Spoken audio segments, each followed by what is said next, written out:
Hello, this is Matt on the Moon Lambo channel. Got a few topics to discuss with you in this very latest Moon Lambo hot jam. How about that very short-lived dip the other day? It's pretty clear. I mean, mind you, the dip that we saw was crypto-wide, so it wasn't just XRP.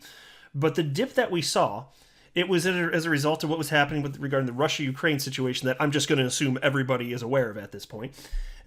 Stock markets were tanking, crypto followed, and it's since bounced back, and didn't know exactly how long it would take for markets to bounce back, but it happened very quickly. And typically, once there's the initial scare for something like this, unless something completely additionally disastrous comes out to spook the markets, that's probably all that we were going to see there. So what a short-lived dip.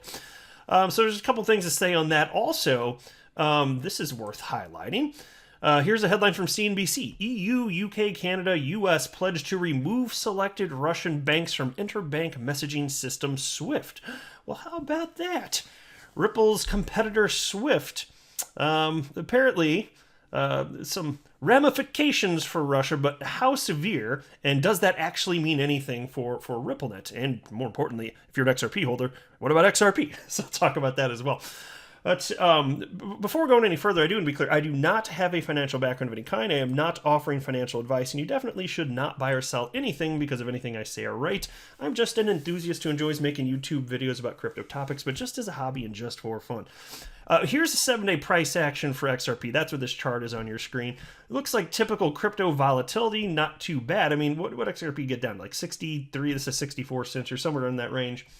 And as high within the last week as what? Let's see, 81 cents. And it's sitting at 73 cents at the time that I'm recording this, so roughly in the middle of those 2 points. And that's despite some nasty pullbacks in crypto, like I said. Markets have rebounded, and so it just looks like it. And look, I don't know for sure if this means that we're going to see another rally to the upside or if things are going to dip further. Various analysts have various opinions on this. I'll just say this, though. Without any other global developments, additional, it's not going to be because of that. It'll just be because crypto's back to doing what it was doing here. Here's a crypto fear and greed index at 26 out of 100, indicating that market participants are in extreme fear, which is exactly where they were yesterday, 26 out of 100. So it is what it is. I mean, it's just so funny because, you go back like a couple years ago when the prices were so much lower than where they are now. But I know everything's relative and it's all about the direction in the moment, but it still is for someone like me that's been in crypto since November 2017, over 4 years now, never cashed out into USD, never sold a single XRP, to see humans continuing to behave like this as I expect them to. It's still just silly. I'm never going to cease to be amazed. I'm thinking at this point. Now take a look at this. This is from Link2. And so they do private equity investments. So like pre-IPO companies, you can invest in them if you're an accredited investor, including Ripple. So they actually sell Ripple. And yes, I do mean Ripple, not XRP. They're selling Ripple, shares of Ripple, the company. And they shared this chart here. I'll make this full screen. And they wrote the following. This is a representation of Ripple's valuation increasing consistently, and we look forward to XRP receiving the clarity and true price discovery it deserves. Rest assured, Link2 is hustling to democratize access to private markets. And so he shows this representation of Ripple's value increasing over the same time period that XRP hasn't been doing as hot. And why? Well, XRP is just moving in tandem with the rest of the market here.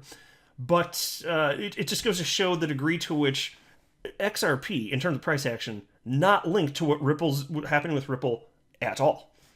It just isn't. And people have been bemoaning that. A lot of people have. I've seen that over the years, a number of people questioning, why isn't it core?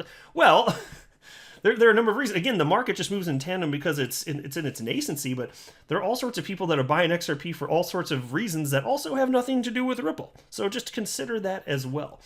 It will eventually, as the market matures, be all about which cryptocurrencies are actually functionally being used, but we're just not seeing crypto by and large being used today, so it's not surprising to see this. I also wanted to point out this, and I just, from time to time, I'll point out comments like this because I think it's worth noting.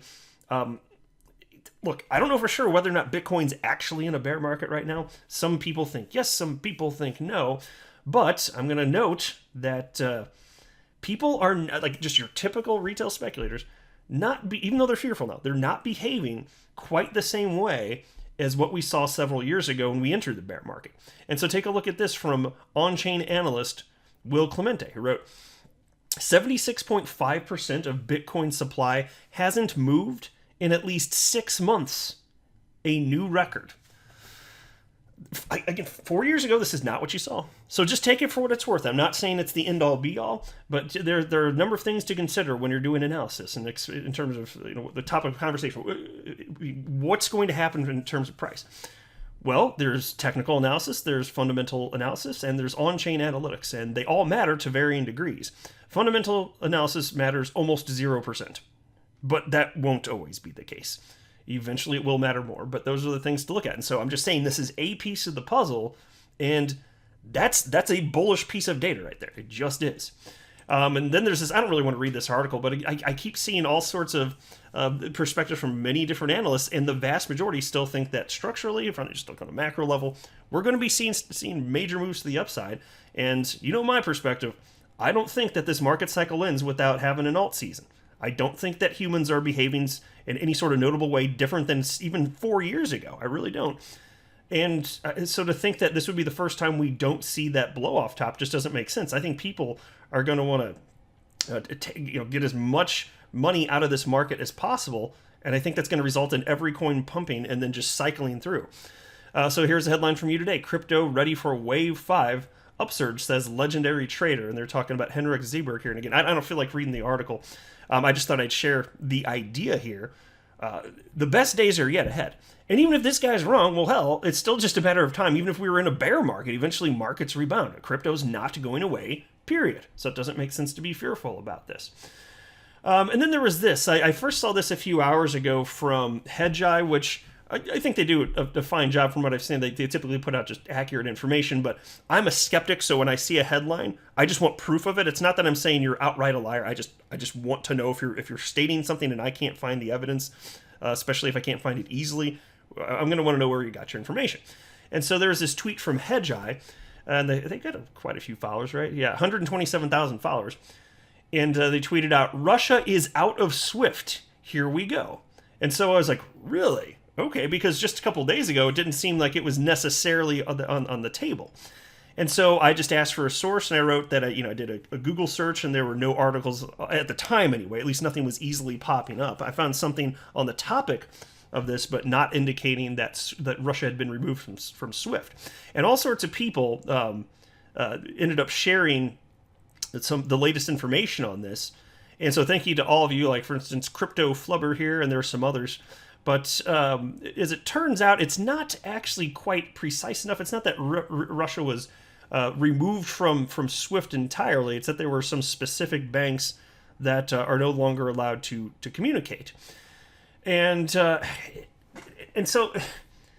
why not a clean break? Well, it speaks to the degree to which this people are really willing to really go after Russia at this point, because the thing is, there are things that Russia can do in response. So if you're talking about especially surrounding nations, a lot of them get their oil from Russia.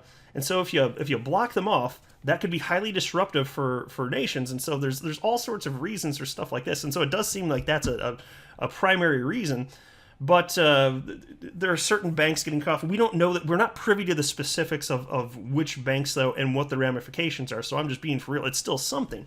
Now, as far as what that means for Ripple or XRP, effectively nothing. Because I understand this. Any sort of sanctions that any sort of nations are under, regardless of platform, it's going to be the financial institutions, the banks that are operating in various jurisdictions and geographic regions to make sure that they're complying with the rules and laws of their area. So whether it's SWIFT or RippleNet, it doesn't matter. They still have the same compliance issues and same results in terms of sanctions. So if you're Russia and you want to get around this, perhaps you could use cryptocurrency, but again, it's not like there's no ramifications against that either. Because even if you're doing that, these blockchains vast majority of them are public anyway. So like say you're using Bitcoin or XRP, well, if somebody's not playing ball, then you can still have push some geopolitical pressure on whatever nation you want. So it's not like that changes either, because you can track these these again where all these transactions occur. It's not this is not anonymous. People, it's such a misnomer.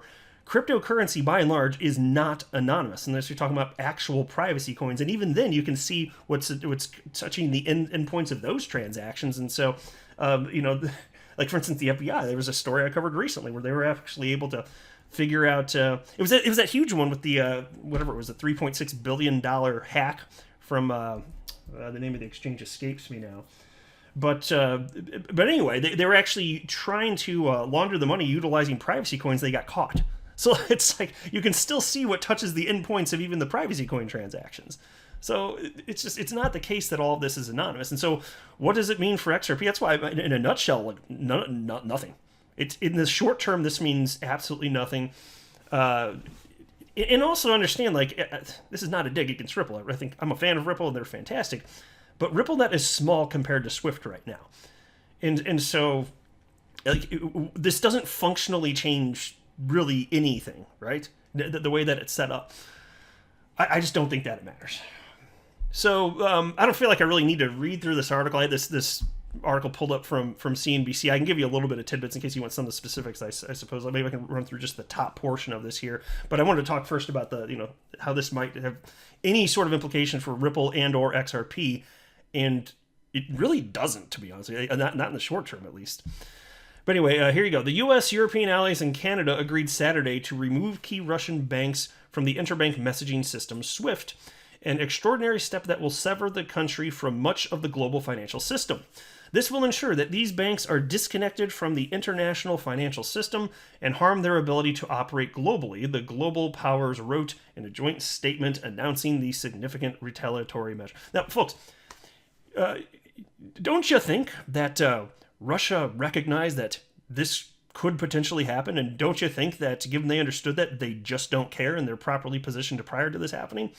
I would think so. And plus, they understand that they're, in a way, in a position of power, again, as it pertains to oil, because so many of these nations are not energy independent.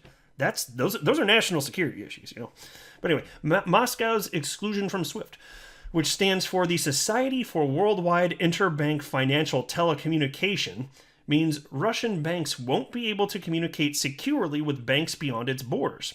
Iran was removed from SWIFT in 2014 following developments to Tehran's nuclear program. SWIFT is an independent enterprise based in Belgium that serves as an internal messaging system between more than 11,000 banks and financial institutions in over 200 countries and territories. SWIFT did not immediately respond to CNBC's request for comment. And so that's the latest update there. Again, not that it matters for XRP, but understandably, people have been curious about what this might mean for Ripple and or XRP, so I thought I'd talk about it a little bit. I'll go ahead and wrap up there, though. I am not a financial advisor. You should not buy or sell anything because of anything I say or write. That would be a very, very, very bad idea. Until next time, to the moon, Lambo.